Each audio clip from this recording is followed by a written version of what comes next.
Greetings, everybody. We have people joining. We'll give it another 45 seconds or so and get started.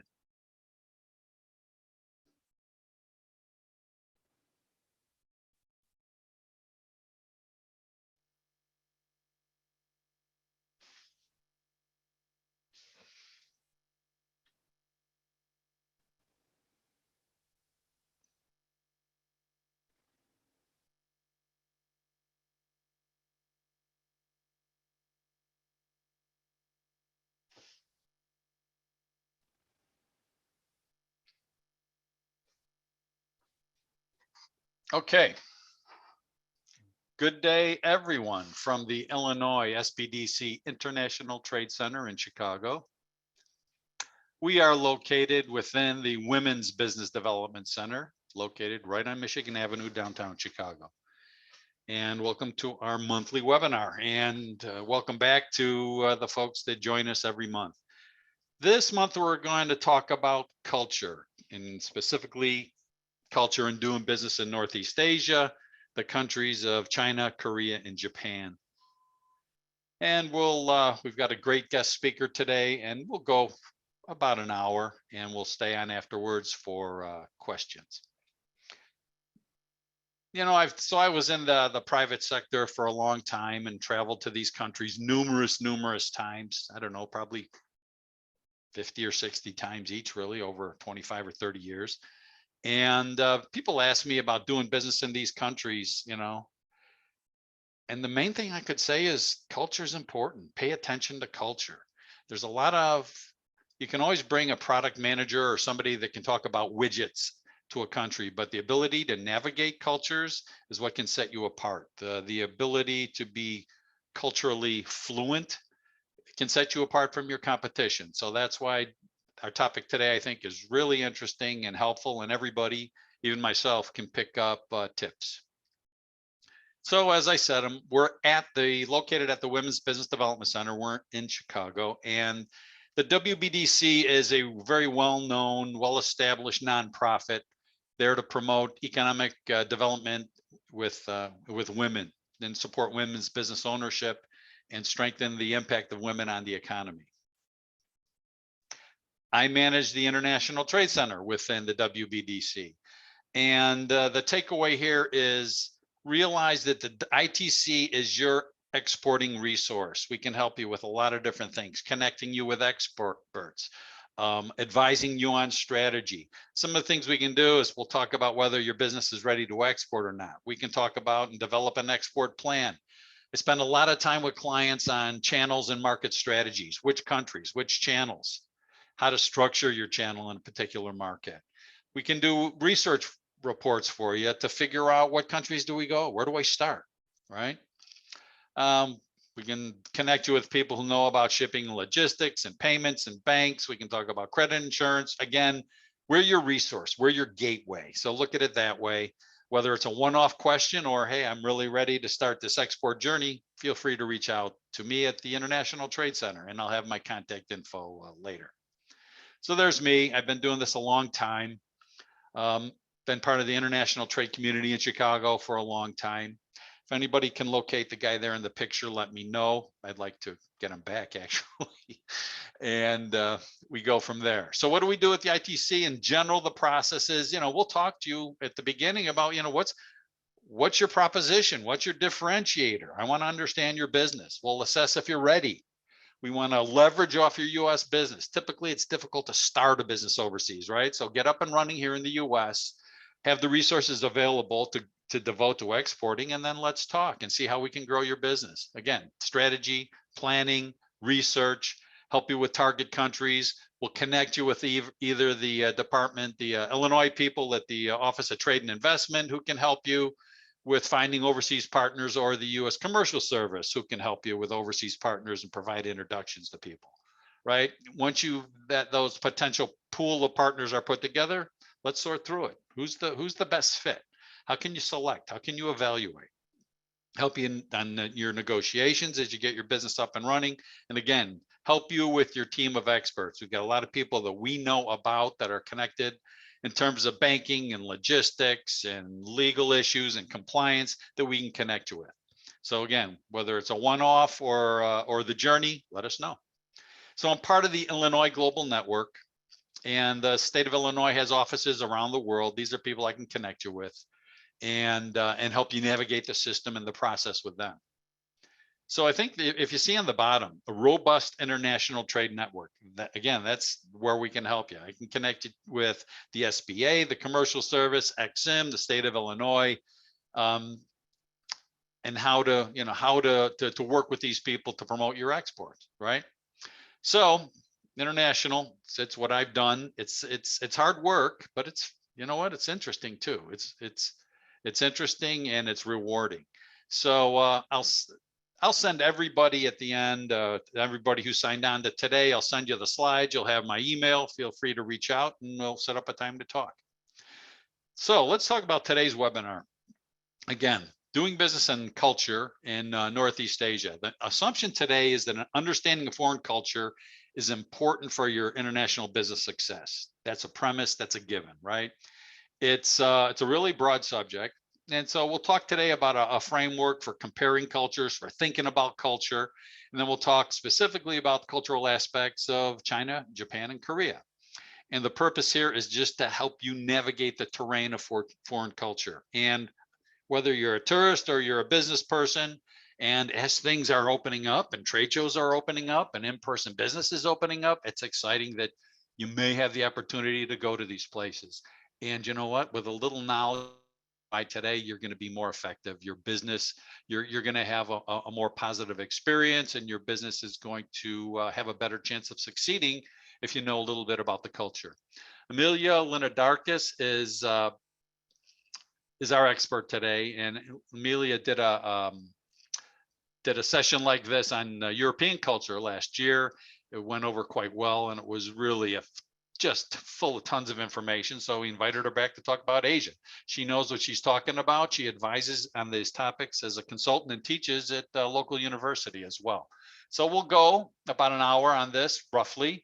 And again, everybody will get an invitation to our next webinar about doing business in Africa, which will be next month, April 18th. So from there, I will stop sharing and I'll turn it over to you, Amelia. Thank you, Bill, and thank you for the introduction as well. Let me just upload my slides here. And there we go. I can see it. I'll go full screen. There we go. There you go. Very good. Thank you. And thank you for having me back. My name is Emilia Dinardakis. I'm the managing partner at Language Advisors Network Group. We are a certified woman-owned business licensed in the state of Illinois and certified to do business with the federal, state, and local government. Some of our company's core competencies include global mobility and relocation, global HR strategies, global team building, bilingual workforce development, cross-cultural training, and so on. Like Bill said, in my spare time, I don't know what that word means anymore, but I teach business courses at Almost University, focusing on international business, negotiations, marketing, organizational diversity, and so on. My personal life, I'm a proud mom of what I call two screenagers. One of them currently serving in the U.S. Marine Corps, so hoorah, let's get started with our presentation. Okay, I put a little disclaimer here. You know, I kind of felt like Hollywood style that the information presented here is general in nature, so it's not intended. It's intended only as a starting point.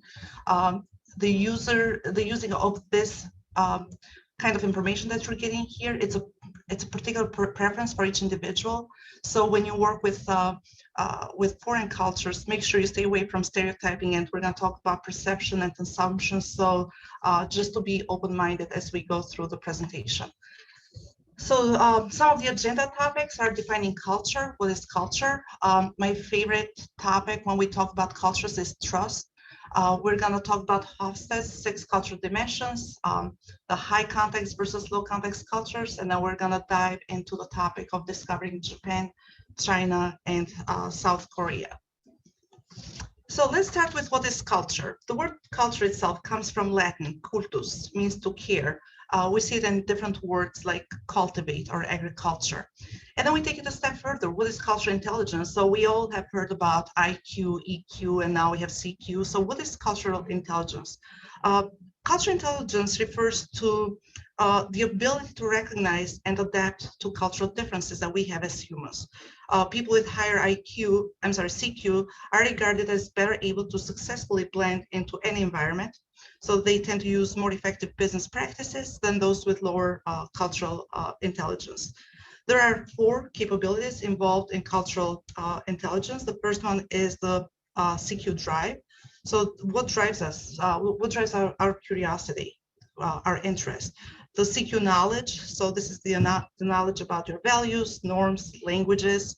CQ strategy. So this is being aware of the differences, checking your own assumptions. And then the fourth one is CQ action. So how do you adapt to verbal and nonverbal behavior, and how do you modify your own responses? So how do we develop cultural intelligence? So cultural intelligence is developed through cognitive means. That means the head, the way we think, the way we organize and process information or thought patterns. So this is the ability to understand the differences we have amongst each other. The physical means is the body using your senses, your vision, your audio sensors, and adapting your movements and your body language to blend in with another culture. And then the motivational means, these are the emotions, right? So we have the mind, the body, and the heart. So how do we gain rewards and strengths from accepting other cultures and the successes, your own success and other cultures' successes? So going to the trust, there is a great book out there. It's one of my favorites, Stephen Covey's The Speed of Trust. And in that book, I'll just quickly read a quote from Stephen Covey's book, The Speed of Trust. There is one thing that is common to every individual, relationship, team, family, organization, nation, economy, and civilization throughout the world. One thing which, if removed, will destroy the most powerful government, the most successful business, the most thriving economy, the most influential leadership, the greatest friendship, the strongest character, and the deepest love. It's one of my favorite quotes. Well, so what does that mean? When you trust people, you have confidence in them. You have confidence in their abilities, their integrity, their loyalty, and so on. In our society, we see an ongoing lack of trust, and we see a decline in trust, whether it's government or media or the vaccine. You know, do we trust? Do we don't trust? Where are we getting the information from? And one of my favorite charts from the book is the economics of trust. So essentially, this trust gets you a tax, whereas trust pays you a dividend. High trust organizations outperform low trust organizations by 286% on total dividend return to shareholders. So as you can see from the chart, when the trust is low, the speed of doing business is low and the cost is higher, whereas the trust pays a dividend when trust is high, speed is up and cost is low. Just to give you an example on how this economics of trust works, immediately following 9/11, our trust in flying in US went down dramatically. So it takes longer and costs more to travel. You need to arrive at the airport 2 hours earlier. You pay a 9/11 security tax with your ticket, every ticket you buy. In high-risk areas, you go through several screenings, bags are unpacked, they're searched multiple times, you have to take shoes off and so on. Therefore, because trust was low, speed went down and cost went up. So just to take it a little bit further, there are 5 waves of trust. The first wave is self-trust. So do you have confidence in yourself and your own ability to inspire and trust others? Are you a trustworthy person? How do you view yourself? Then we have the relationship trust. And this is where, we'll connect it to today's presentation. In other cultures, the relationship trust is extremely important. So how to establish and increase trust, the trust accounts with others. And this includes it's a 13 behavior plan where, it involves respect, transparency, loyalty, accountability, and so on. Then is organizational trust, how leaders can generate trust in all kinds of organizations. The fourth one is market trust. So this is the level at which almost everyone understands the impact of trust. And then the societal trust, which is creating a value for others and for the society as a large. So I'm going to play a video for you Here we go. In his book, Beyond Culture, Edward T. Hall developed the iceberg analogy of culture. The cultural iceberg theory suggests that, like an iceberg, there are only some aspects of culture which are visible or which, in other words, lie above the surface of the water. These can include language, food, greetings, art, music, and many others.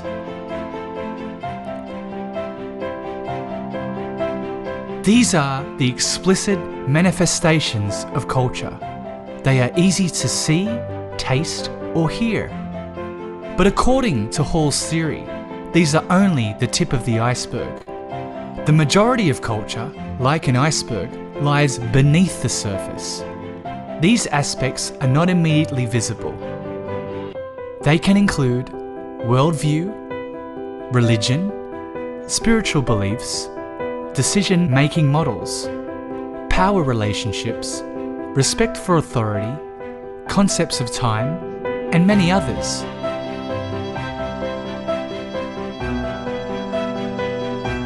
These are the implicit manifestations of culture. They can exert an important influence over behaviour, values, feelings, and thoughts. The more immersed we become in a cultural environment, the more these hidden aspects are revealed to us.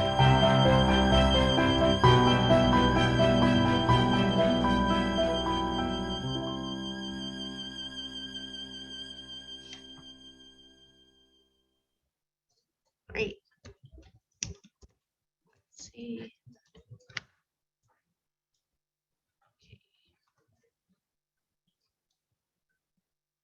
Sometimes it doesn't like to move forward. Here we go.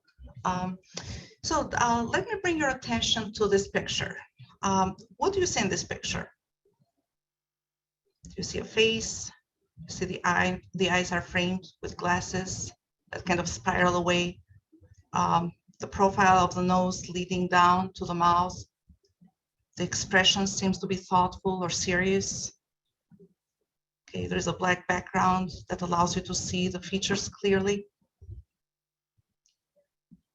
Okay, now tilt your head a little bit to the right and see if you can read the word liar.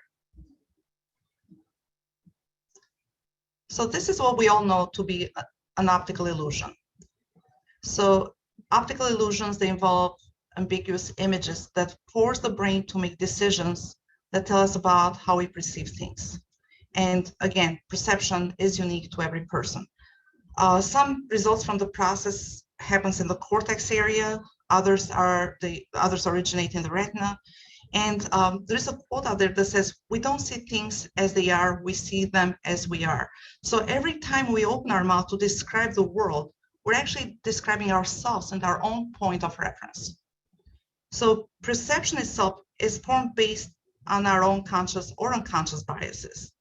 And of course, there are disadvantages to perception. Perception allows humans to make assumptions, and perceptions and assumptions lead to prejudice, stereotypes, and so on. So why should you avoid making assumptions like the plague? First of all, they're an easy out. The brain goes into this lazy behavior and picks that kind of assumption because it's easier to process.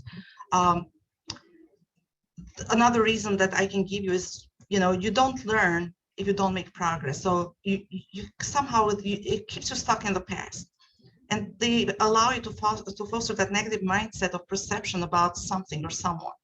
Okay, they become a bad habit for all of us, right? And assumptions are always wrong. I think I have a perfect record with assumptions that I've made, and most of the time I would say about 90 to 100% of the times I've been wrong. So assumptions are a scary thought process that we allow ourselves to follow. So this is one of my favorite guys on cultural intelligence. It's Professor Hofstede. Back in 1967, 1973, he developed a worldwide survey with IBM employees, multinational company, and he created a framework that we still use today when we work with multinational companies, global teams, multicultural environments, and so on. It's a cultural dimension theory, and it serves as a framework for most of our cross-cultural competencies. So he divided in 6 cultural dimensions. So the first one, I'll go through this very quickly so we can move into our core content. First one is power distance. Power distance is the degree to which a culture believes power should be distributed. It's built on characteristics like age, wealth, gender, education, and so on. Individualistic versus collectivistic dimension. The dimension and the degree of balance between self-responsibility and responsibility of the group. So are you responsible for your mistakes or your achievements, or would you like to talk or explain those in terms of your group content? Masculinity and femininity, not to be confused with gender, but masculine behavior expresses assertiveness, ambition, is more direct, competitive, whereas feminine behavior is more nurturing, caring, modesty, cooperation. Those are some of the traits. So which one of those dimensions do you tend to pick more? Certainly avoidance, that is how societies feel threatened by uncertainty, ambiguity, risk-taking, or structure. Are you comfortable with taking risks? Do you need to have a roadmap as to where you're going, or would you like to be, or do you prefer to be more casual on the way you conduct business? Long-term versus short-term orientation. This is also known as a time orientation. We all perceive and treat time differently. So it's a person's point of reference about life and work. For example, we take time to build relationships, or sometimes we hurry to establish outcomes rather than relationships because they're more important to us as individuals. And then the 6th one is indulgence versus restraint. Indulgence means enjoying life, enjoying fine cuisine, having an active lifestyle, indulging in pleasurable experiences. Whereas restraint is having self-control, self-discipline, and living in moderation. So these are the 6 dimensions of the framework that we use when we classify countries or cultures in the spectrum. To give you an idea, we separate them by low context cultures and high context cultures. So this is a linear spectrum or continuum of the 2 groups of cultures. Under low context, we have Western countries, and then on the high context cultures, we have Eastern countries, Latin American countries, Middle East, some Mediterranean countries fall into that spectrum as well. This is just a visual of the low context cultures. We have some example countries: US, UK, Canada, Germany, Denmark, Norway. And then on the right column, we have high context cultures like Japan, China, which we're covering today, Egypt, Saudi Arabia, France, Italy, and Spain. So these are some examples, and then you can see some of the business outlook, work ethics, work styles, employee desires, and how they vary from a low context to a high context culture. So finally, let's start with doing business in Japan, China, and Korea. Okay, so Japan. The economy of Japan is a highly developed free market economy.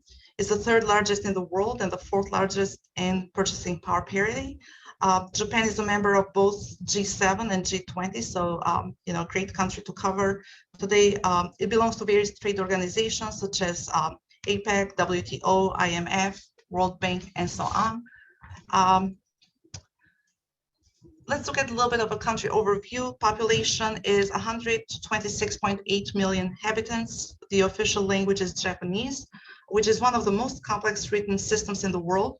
Uses 3 different types of scripts, 4 if you consider Romanji or the Roman alphabet. However, unlike other Asian languages, Japanese is not tonal, and the pronunciation system is fairly easy to master. So unlike Chinese or some other Asian languages. The 2 major religions are Shinto and Buddhist. If we look at the geography, Japan consists of a chain of islands with 4 major islands and about 3,900 small ones. It has a large mountain range, with Mount Fuji being the tallest, a little bit over 12,000 feet. And most of the mountains are volcanic, and it is known to be the most volcanic region in the world. It gets about 1,000 earthquakes, measured earthquakes a year.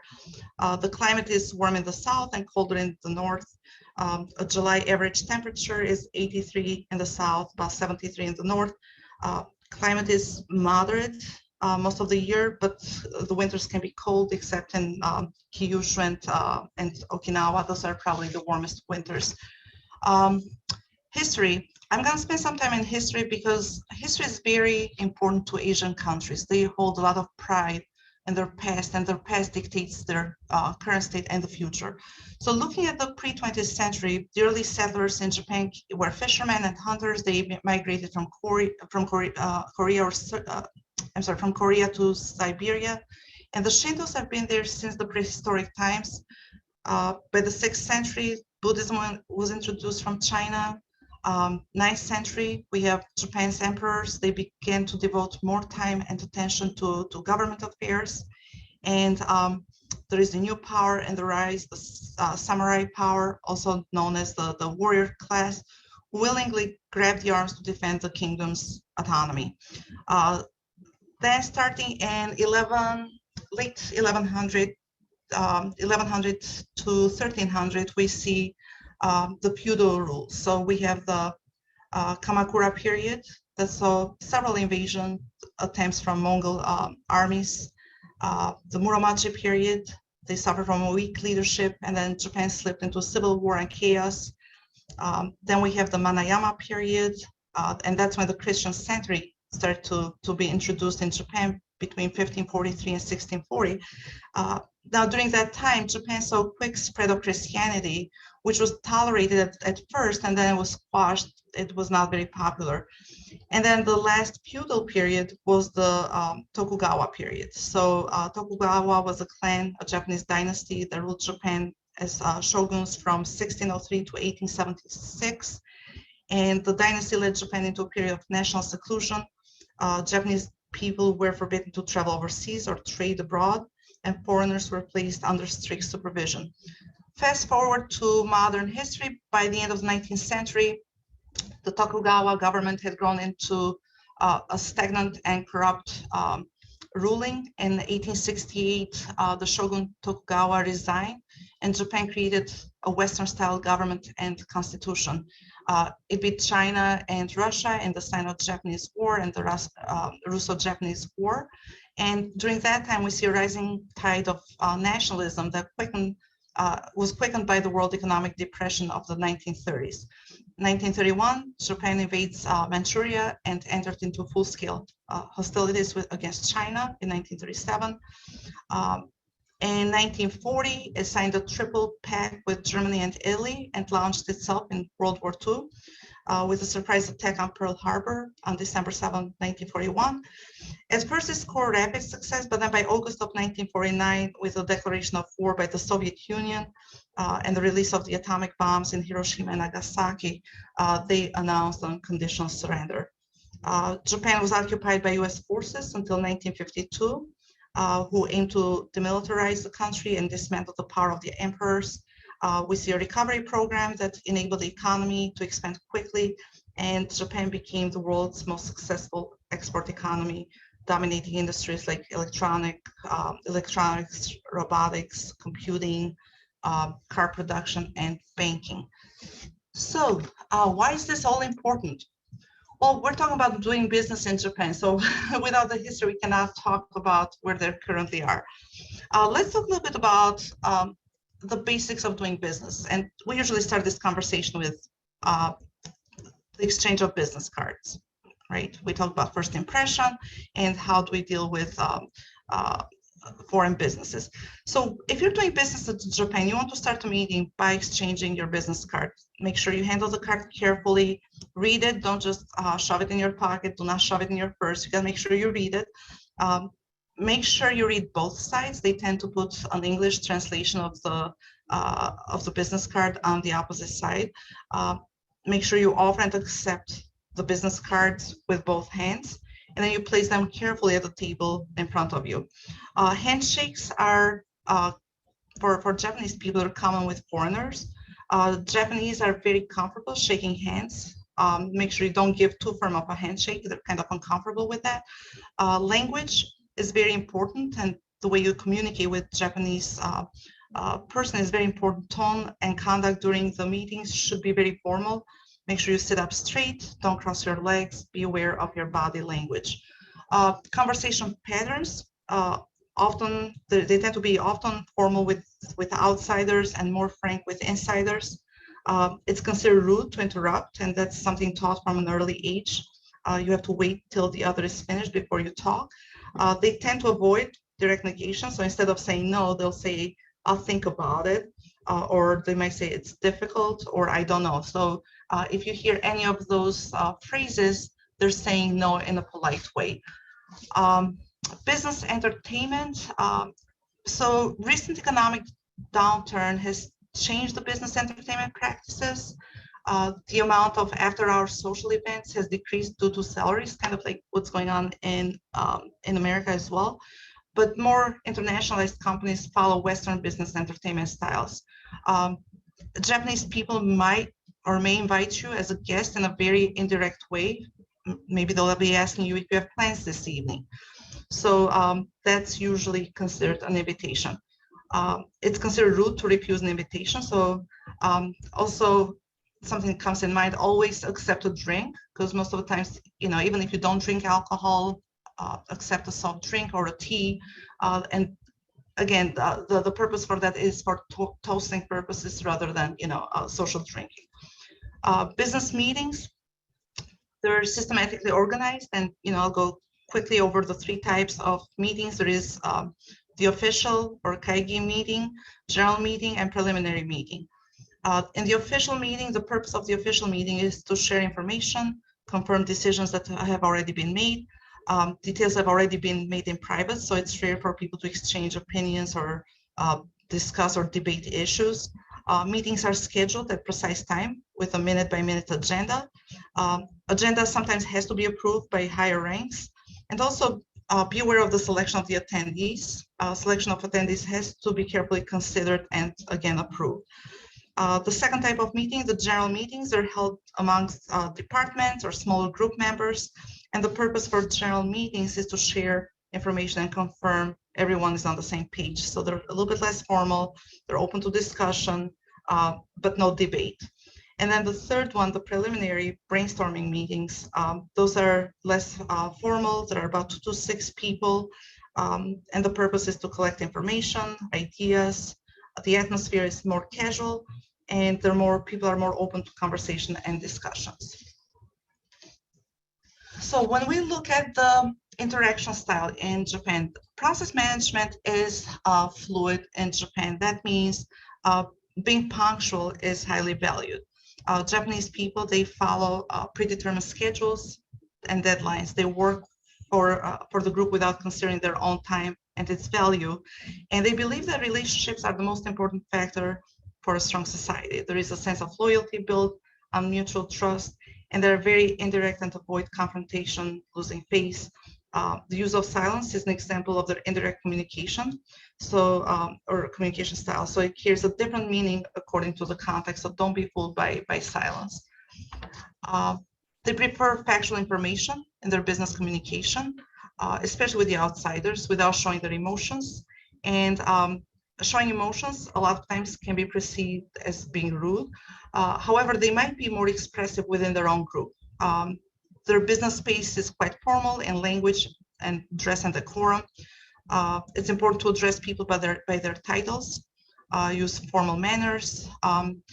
Business attire is important. So suits for, if you're, or business suits for male and female skirts or pants, but business attire or company uniform, those are the norms when working with Japanese counterparts. They have a pluralistic orientation in their work environment, and they value equal application of standards and rules. However, they like the uniqueness that they have as a group of people. So those principles and processes carry on into that pluralistic orientation they have. Thinking style, their single focused working style. What does that mean? They prefer to work on one task at a time. Okay, they manage jobs differently, efficiently, and they like to prioritize.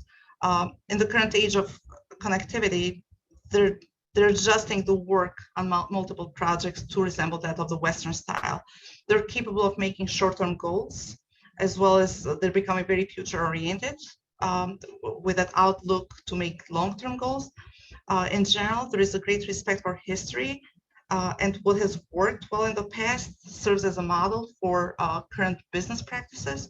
Long-term goals are, I would say, 5 to 10 years, and short-term goals vary between 1 to 3 years. Again, communication nonverbal is extremely important. They use subtle facial expressions, body language, and other nonverbal cues. Again, business cards, extremely important, and that's shows a variety of information about the person, and it reveals a lot about the person. For example, it will give you the company name. The company might be a Fortune 500 company, for example, and that might be important, you know, to their identity. Their education level might reveal their social status. Their position might reveal organizational ranking or even age. And then location, whether they're located at a headquarters office or in a branch. So Japanese use the linear approach for analytics. To them, details are more important than final projects.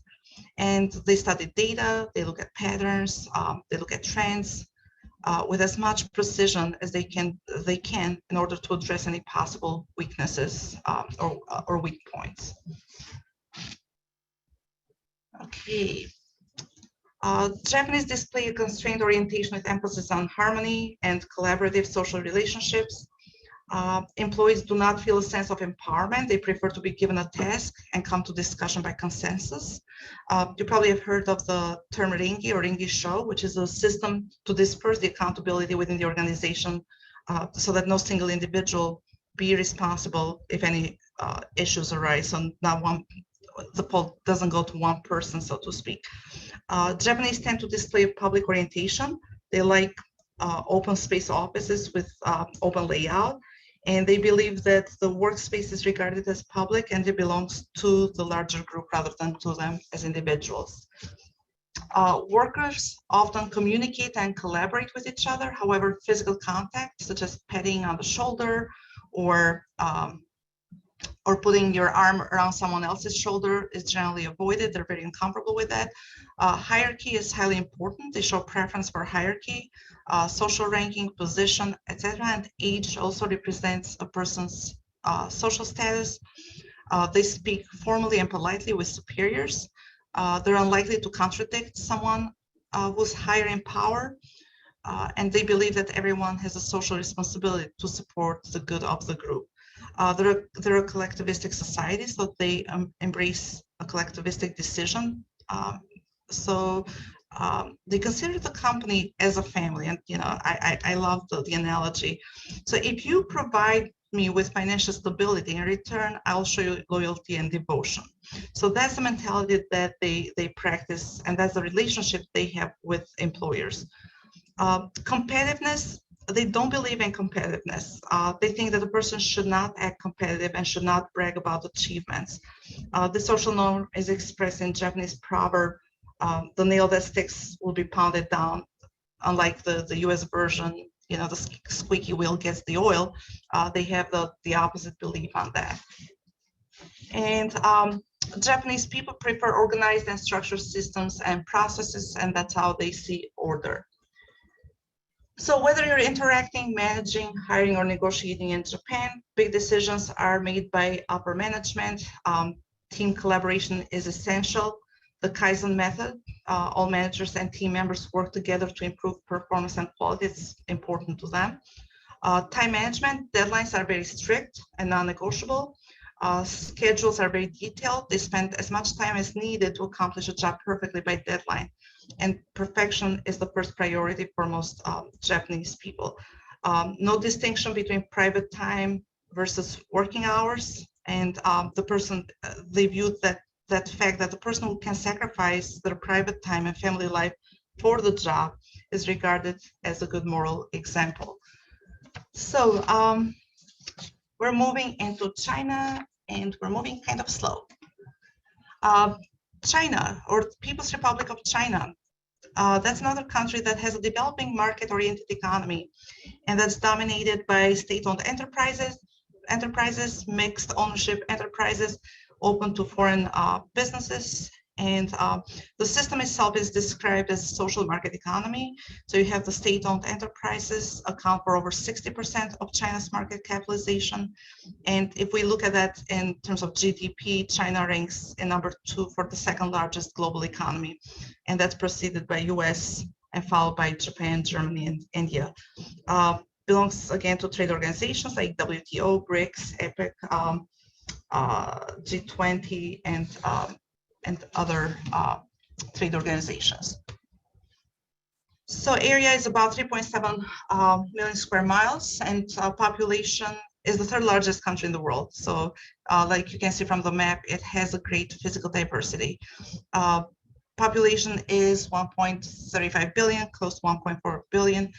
People are called Han Chinese, and they have about 55 ethnic minorities. 91% of the population is Han Chinese, and the other 9% is composed by minorities. Main religions, Buddhism, and then 5% Christians and 2% Islam. Currency is the yuan or renminbi as the trading currency in China. Geography is the third largest country in the world. It has 22 provinces. It's governed by or from Beijing with I think there are about 5,000 islands, to be honest with you, but don't quote me on that. But I know the number is somewhere around there. There are some dispute territories, like Taiwan is the best known, and we see some islands with oil-rich drillings that play huge economic advantage for China. Whether the climate in China varies, depending on where you are. We look at if we look at the average winter days, we can see anywhere between 17 to 20 degree Fahrenheit, and then 80s in around summer in July. Historically speaking, I'm not going to go due to time constrictions. I'm not going to go through every dynasty of China, but Chinese claim a history of 5,000 years, and the first dynasty is yet to be archaeologically verified, but we still accept it as lasting from 2200 to 1700 BC. But one of the most important dynasties in China was the Zhou period from 1100 to 221 BC. And Confucianism was born as a philosophy from Confucius. Confucianism is based on family and moral values. It's based on correct behavior, obedience, hierarchy, ethics, and so on. There are 5 relationships that create order, with family unit being the most important than individualism. So the sacrifice that you make for the family or the unit. So these 5 key relationships include ruler to subject, husband to wife, parent to child, older to younger, friend to friend, and how the obedience in that hierarchy plays a huge role in the ethics of humans. We go on with the Sui dynasty and the Tang dynasty that was regarded as the most glorious period in the Chinese history. Then there is the Song dynasty that was marked by the Confucian urban and commercial revolution, the Yuan dynasty, the Ming dynasty, and then we see the Europeans. So the Portuguese were the first Europeans to arrive in China and anchoring of the coast in 1516. We see huge trade deals between China and European countries, especially the British. In 1773, the British began encouraging the sale of opium. By 1840, the Opium Wars began, but silk and tea were exchanged for wool and spices. So that gave that economic boom to China. The Chinese agreed to the US proposed free trade open door policy in the late 19th centuries. And, that's where some colonial possessions happened during that time, with Vietnam and Laos and Cambodia falling into the French, Burma to the British, and Korea and Taiwan to Japan. Moving into the modern history, the first half of the 20th century, we see a lot of instability, and intellectuals searched for new philosophy to replace Confucianism. And that was while warlords attempted to grab imperial power. Into 1921, we see the formation of the Chinese Communist Party. Mao Zedong established his forces in 1930, and he marshaled a guerrilla army of 40,000. And in March of 1934, Mao was recognized as the CCP's paramount leader. In the 50s, we see more of a time of growth and confidence in China. The inflation had been halted, the industrial production was restored, and that's when China came out with the 5-year plan that had been launched in 1959. We see a cultural revolution in the 60s and 70s to draw attention away from the disasters. Universities were closed at that time, intellectuals were killed, temples were ransacked, and remainders of China's capitalists were destroyed. In recent history, we know China's one-child policy, which has been abolished, but they had some really good successes. I will start first with the admission to China into the World Trade Organization, or the success in the 2008 Olympics bid. So let's take a look at doing business in China. Doing business in China, I don't want to say it's the same as doing business in Japan. It's very different, or I should say it's somewhat different. But if we look at interaction style, with Chinese, in general, Chinese view time as being fluid, more important for them to complete the task properly, taking all the time necessary. Business meetings are usually, they start on time, even though they rarely end on scheduled times. But there are 4 major meetings. Participants, they do arrive on time, they adhere to a set schedule. Before the senior leadership is scheduled to arrive, you're supposed to be in the meeting prior to that. Pace, relationship, and hierarchy and harmony are the driving forces behind this behavior.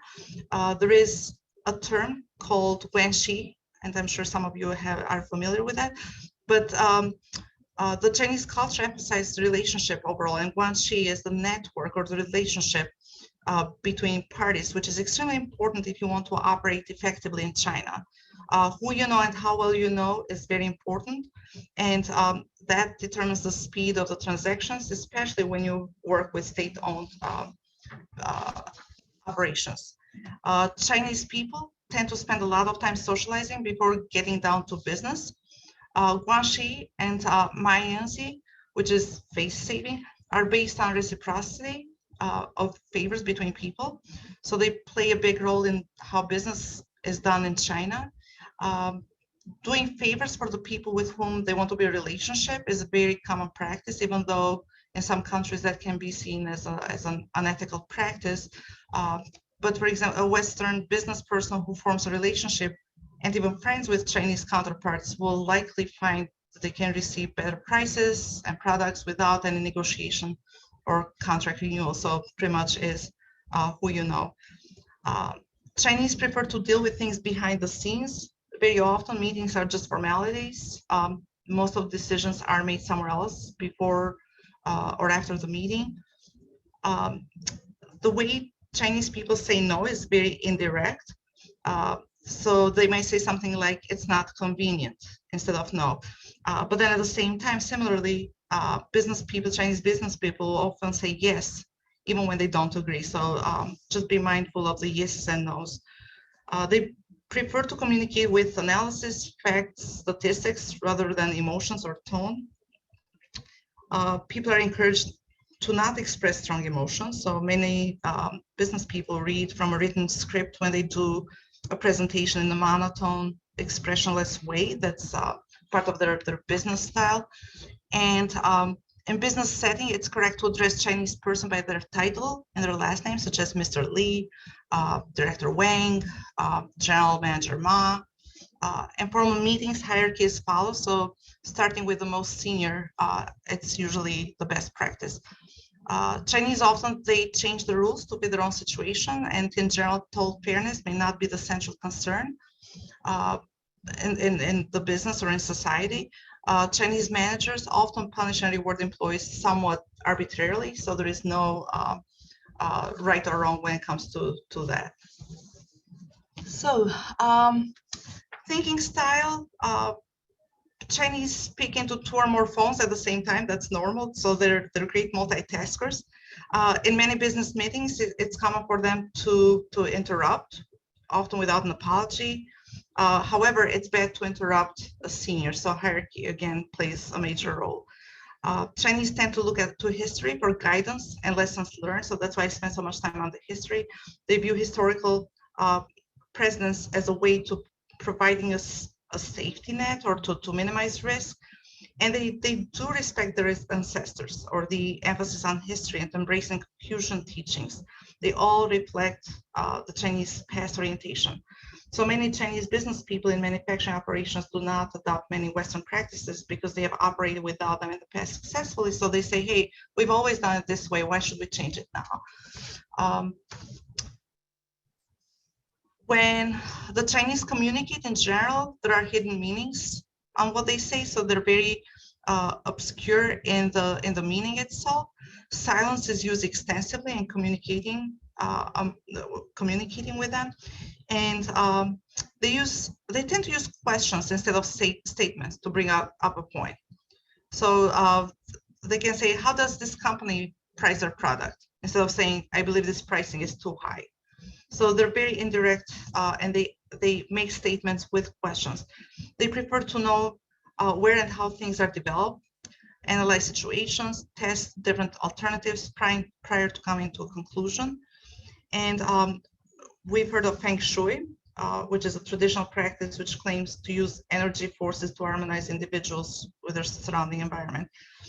So Feng Shui is a systematic approach balancing the 5 major elements, like wood, fire, earth, metal, and water. All 5 elements create that universal energy and should be considered. I know we have, I saw the name of some real estate people in this group. When you buy a property, it has to face east, right? And that's part of one of the energies they demonstrate when they do business. So Feng Shui is huge in business practices. Okay, most Chinese are very sensitive about Mianzi, so they strive for harmony. At least on the surface they do. Harmony is sought after by many Chinese, and they prefer to do things smoothly, especially in public. Okay, if things do not go smoothly or in harmony, they feel like they're gonna lose face. Chinese prefer privacy and mostly share information on a need-to-know basis. They're private people, and they keep their thoughts to themselves most of the time in order, again, to maintain the harmony.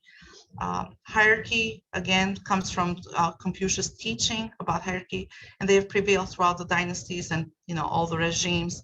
And even though there is not a caste system in China, people are still expected to know their place and not to overstep boundaries.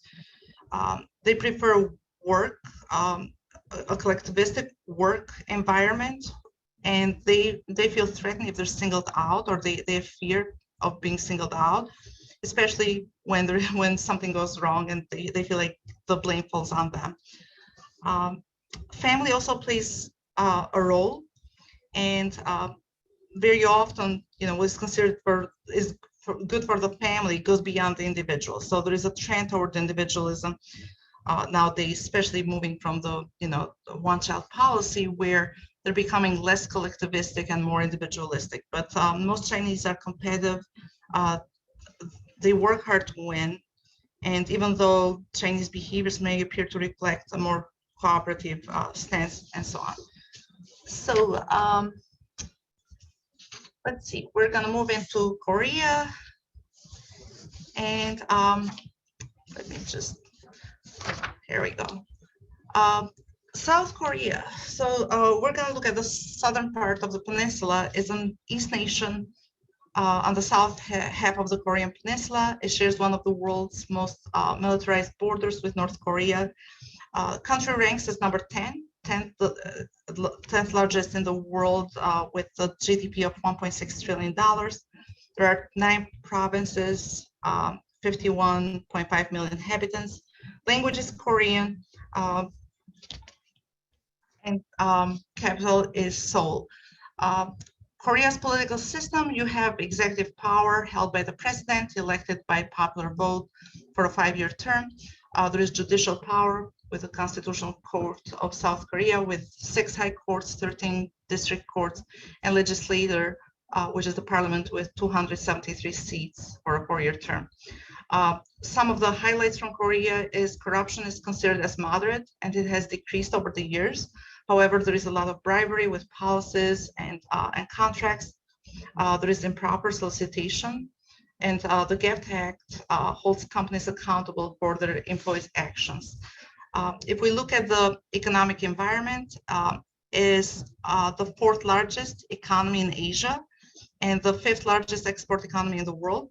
Some of the economic key pillar industries are shipbuilding, electronics, car manufacturing, and then we see Korea as exporter of semiconductors, petrochemicals, steel, plastic, etc. It's a mixed economy, so it includes a variety of private freedom combined with centralized economy planning and then government regulation. It's a member of WTO, APEC, and G20. Looking into some anti-corruption civil rights commission has designed the a civil law system based on legal influences or legal risk of doing business in Korea or New Korean legal initiatives that include, so the legal influences include European civil law, Anglo-American law, Chinese classical thought, whereas the legal risk of doing business in South Korea focus more on hacking or information theft or left of recognition towards unionizing the businesses or corruption and bribery. Those are some of the legal risks that you have to consider when you do business in Korea. And then the legal initiatives, shortening of the work week, implementation of countrywide cybersecurity system, government programs to combat corruption, those all fall under the Anti-Corruption Civil Rights Commission civil law system. So looking at the Korean culture, again, we see the Confucian values, just like China and Japan, Korean values Confucius teaching. The language is Korean. It includes about 5 dialects. The religion and beliefs, though the majority of the people have no religion, the main faiths are Buddhist and Christianity. Communication style, they have a preference for indirect communication. They rely less on words and are more attentive to the speaker's posture, expression of tone to the voice, and that draw the meaning.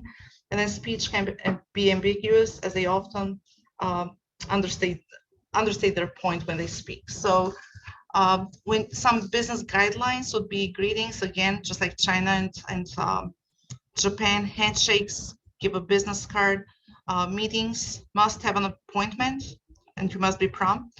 Body language, debuff or goodbye. Don't sneeze, don't blow your nose. That's usually considered inappropriate. Attire, conservative attire, dark colors are usually recommended. Name and titles are very important. So use people's titles along with their family name, unless you've been told to call them otherwise, but stick to the titles. They're important in some cultures. Korea ranks as number 9 in the 10 most expensive countries, or I'm sorry, cities in the world.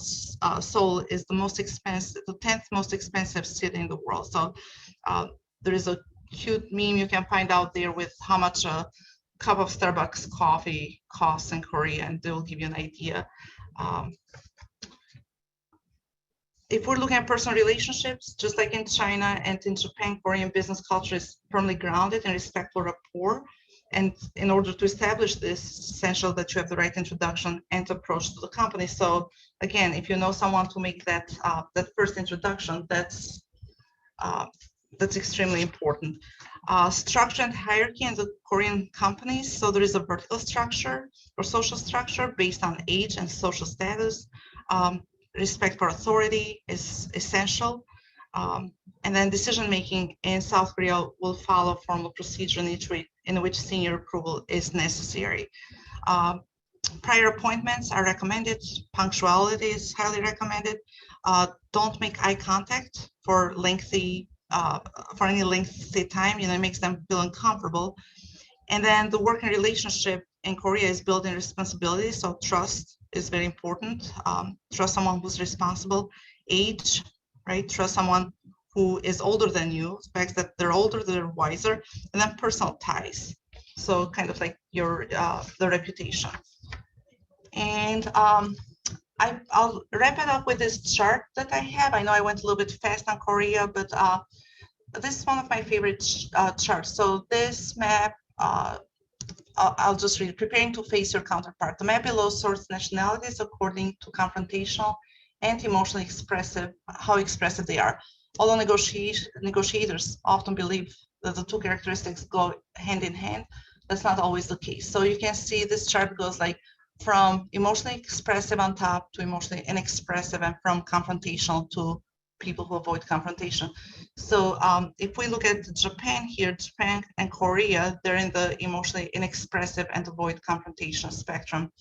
And I was thinking China would be down there too, even though I don't see it anywhere else. So Japan, Korea, and China will probably fall more into this quadrant. But there is a great chart out there. You can probably Google it, but it is, if you Google different types of hierarchy or hierarchy across the globe, you'll see like different charts in terms of management style, hierarchy, decision-making, and how they influence businesses. So with that being said, thank you for your attention, and I'm gonna open the floor to, let me just come back, stop this. Feel free to take a picture of my QR code. It will lead you to my LinkedIn profile. Feel free to connect. And I'll stop sharing this. And I'm back. Well, thanks, Amelia. I will say to all our attendees, you will not get a more information-packed 1-hour webinar this week or this month or ever. So that was full of information. You know what I was thinking? It's so full of good information that for the attendees, I'll send you the link when it comes, the Zoom recording. So you can try to, you'll be able to capture all that information as needed. Let's see if we got any comments. Nothing needed, but let's see where we go. Very insightful, says Dana. Yes, you are correct. You know what? And I'll say that as you're going through that, Amelia, I just thought back to meetings I was in, like, yes, 2 hands, that's real. The advice is real. 2 hands on the business card, feet on the floor. You know, think these little type of etiquette things that just, as opposed to, you know what, walking into a meeting like you were in Naperville. You know, it's just not like that. And I've seen people do that, and the audience in Japan or Korea or China will just look at you saying, this person doesn't have his antenna up, and you're at a disadvantage. So that's the advice, is have your antenna up when you go to these countries, and you'll be more effective. Yeah, one thing that I failed to mention was try to use an interpreter whenever possible. They feel more comfortable closing deals if they're on the same understanding, especially from a linguistic perspective, that, you know, Asian people are always more comfortable having an interpreter. So either you bring someone or allow them to bring someone on the table to serve as that mediator. But you also find that many companies that have or sell or have access to a wide portfolio of Western products have good English speakers, because these are the people they send overseas to get trained and to, you know, they'll send to back to the US factory, so to speak, to get trained and then have discussions, and their English will be quite good in many cases.